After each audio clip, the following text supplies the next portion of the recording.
So this is where we're gonna find out who actually watches these videos, because sometimes it feels like I'm just in my room by myself being weird, even though I'm talking to a camera. And then I do things like this, and then I get the text going, Sarah, you're weird. And you know what? I am, so who cares? I'm Sarah.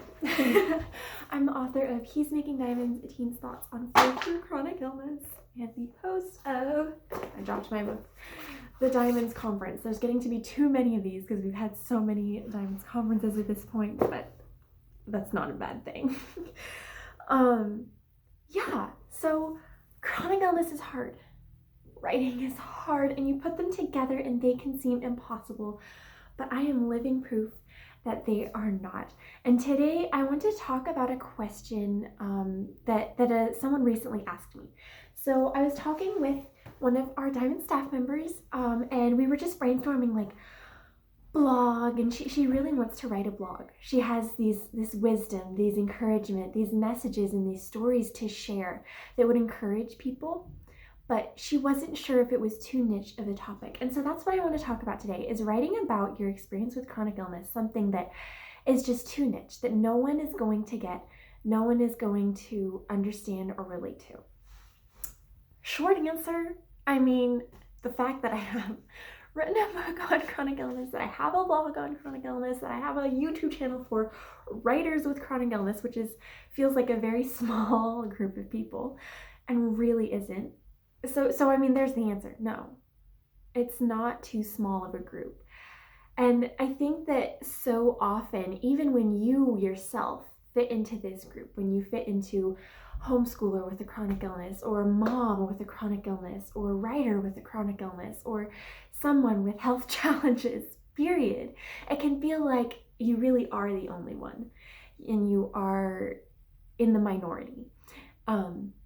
And the reality is that there are tens of millions of people with chronic illnesses in the United States alone. That's insane.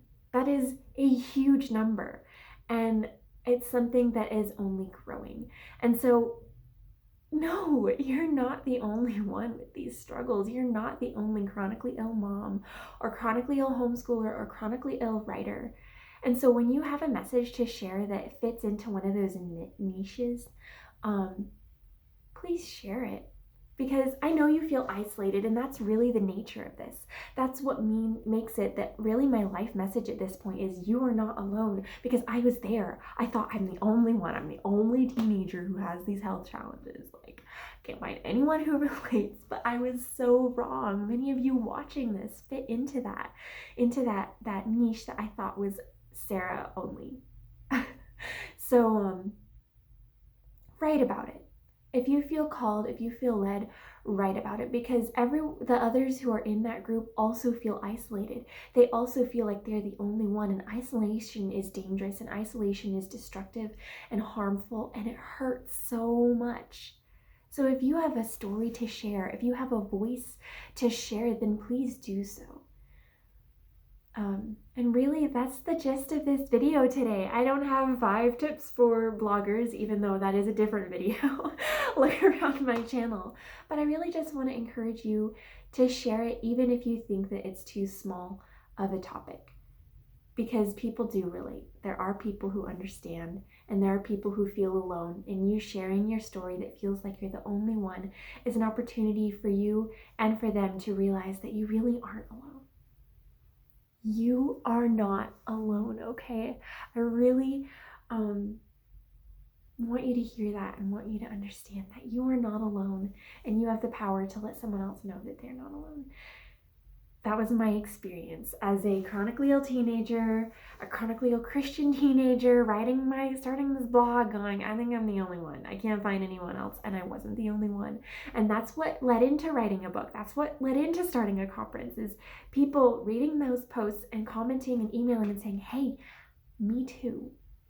If you are a Christian with a chronic illness, if you're a mom with a chronic illness, if you have a story to share and a message to share, I would love to hear from you. I'd love for you to head over to my website, shoot me an email, and maybe you want a guest post. Maybe maybe that's a way to even just dip your toe in if you're not ready to commit, to, as I was talking to this staff member, she was talking about like this blog that she wants to start and she feels called to start, but maybe you're not feeling quite called to start a blog yet. That's okay. There are many websites. There's Chronic Joy Ministries, there's themighty.com, there's my website where I would love for you to share your story. And maybe that'll give you an idea of, okay, what do people relate to? And oh my goodness, I'm not the only one. There's a need for this. So reach out, try it. You never know. I'll leave you with that today. Comment down below what other videos you would like to see from me in the near future about writing when you have health challenges. But yeah, I will see you in the next video.